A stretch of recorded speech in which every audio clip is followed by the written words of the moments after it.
안녕하세요. 선철 목사입니다. 지난 8월 달에 하나님께로 돌아가자고 했습니다. 그 하나님께 돌아가는 유일한 길은 말씀을 묵상하고 그 말씀을 읽으면서 그 말씀의 뜻을 알고 적용하는 것이라고 했습니다. 이런 우리 성도님들을 위해서 제가 성경을 어떻게 읽을 것인지 돕는 강의를 하고자 했습니다. 제 강의 제목은 이렇습니다. 어떻게 성경을 읽을 것인가? 이 성경 읽기를 통해서, 강의를 통해서 여러분의 성경 읽기를 돕고자 합니다. 이 강의 내용은 두 가지 부분으로 되어 있습니다. 첫 번째는 성경을 읽는 태도를 조금 다루고자 합니다. 그리고 실질적인 내용에 있어서 성경에 읽는 기술적인 부분들을 두 번째로 다루고자 합니다. 첫 번째로는 처음 보는 것처럼 성경을 읽으시라는 것입니다. 우리는 흔히 들었던 내용, 또 설교 말씀을 많이 들었고 또 우리의 경험의 부분으로 성경을 읽을 때가 있습니다.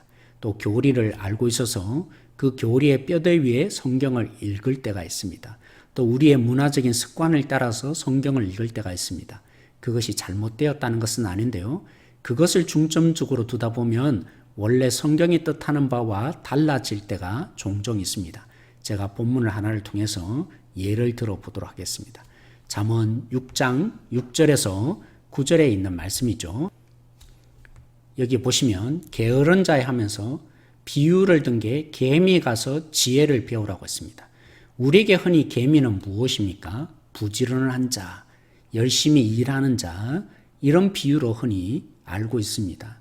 이런 상식으로 오늘 이 본문을 대하다 보면 뒤에 나타난 내용들을 우리가 놓쳐버리게 됩니다. 오늘 지혜자인 잠언을 쓴 솔로몬이 개미를 비유하면서 무엇을 강조하고 있습니까? 그들은 지도자도 없음에도 불구하고 때를 안다고 합니다. 그래서 8절에 여름 동안 또 추수 때라고 때를 얘기했죠. 9절에도 역시 등장하는 것이 어느 때 또 어느 때에 라고 때가 등장합니다. 그래서 개미를 통해서 뭘 배우라는 거죠? 여름 때에 양식을 준비하고 또 추수 때에는 양식을 모으고, 그런데 게으른 자는 때를 몰라서 계속적으로 게으름을 피우고 있다는 것입니다. 지혜로운 자는 개미를 통해서 때를 아는 자가 되라 라는 이 강조점을 우리가 부지런하다는 것으로 놓칠 경우가 있는 거죠. 또 다음 한 본문을 제가 보도록 하겠습니다. 빌립보서 2장 12절 말씀인데요. 마지막 부분들을 여러분 보시면 항상 복종하여 두렵고 떨림으로 어떻게 하죠? 너희 구원을 이루라 라고 되어 있습니다. 우리의 교리적인 부분은 믿음으로 구원 얻는다. 그래서 이 본문을 보다 보면 우리가 참 이해되지 않습니다. 그래서 행위 구원도 있다는 말인가?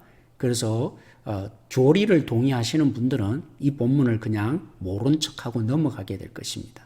또 정직하게 본문을 보시는 분들은 교리적인 부분으로 보시는 부분은 행위 구원도 있다 성경에 이렇게 말하게 될 것입니다.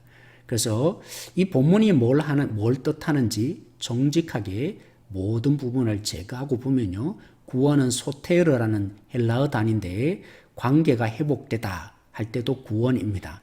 또 물질적인 부분이 다시 회복되다 할 때도 구원을 말합니다. 건강해서 건짐을 받을 때도 구원이란 말합니다.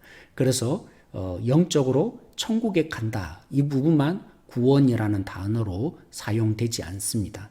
그래서 오늘 이 본문이 말하는 부분, 빌립보서의 앞부분 제가 시간 관계상 보지 않은데요, 전체 내용은 그렇습니다. 우리가 한 마음을 품어라, 그래서 깨어짐의 이 관계를 회복해라 라는 것이 본문의 뜻이거든요.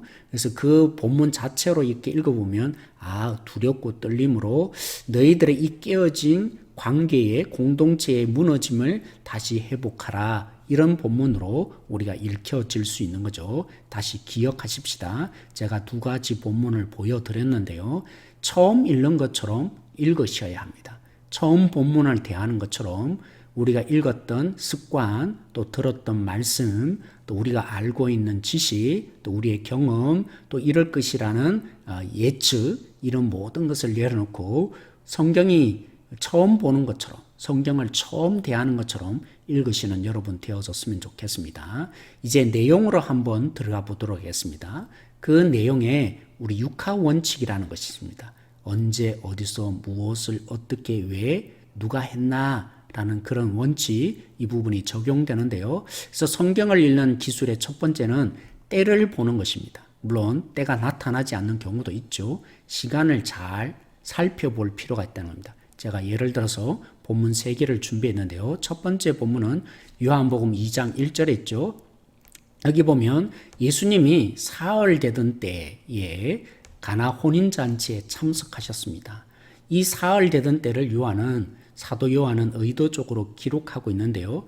그래서 사흘 전의 사건을 우리에게 떠올리게 합니다. 그 사흘 전에 있었던 사건이 무엇이냐면 요한복음 1장 52절에 나다나엘이 예수님을 만난 적도 없는데 나다나엘을 너무나 잘 알고 있는 것입니다. 그래서 그 나다나엘이 정말 당신은 메시아네요 이렇게 고백하니까 나다나엘아 나를 따르면서 너는 더 큰 일을 보리라 라고 하면서 오늘 인자 예수님이죠. 예수님이 하늘 위에 오르락내리락 하는 것을 진짜 이스라엘의 소망되는 더 큰 기적을 보리라 하셨습니다. 그래서 요한복음 1장 51절 사건을 사흘 전에 라는 말로 연결시켜서 가나 혼인잔치에 이 물로 포도주를 바꾸는 사건은 우리의 인생 가운데 예수님을 믿음으로 일어나는 더 큰 기적이 이와 같다라는 것을 예수님이 보여준 첫 번째 표적이다 말해주고 있습니다. 또 한번 볼까요?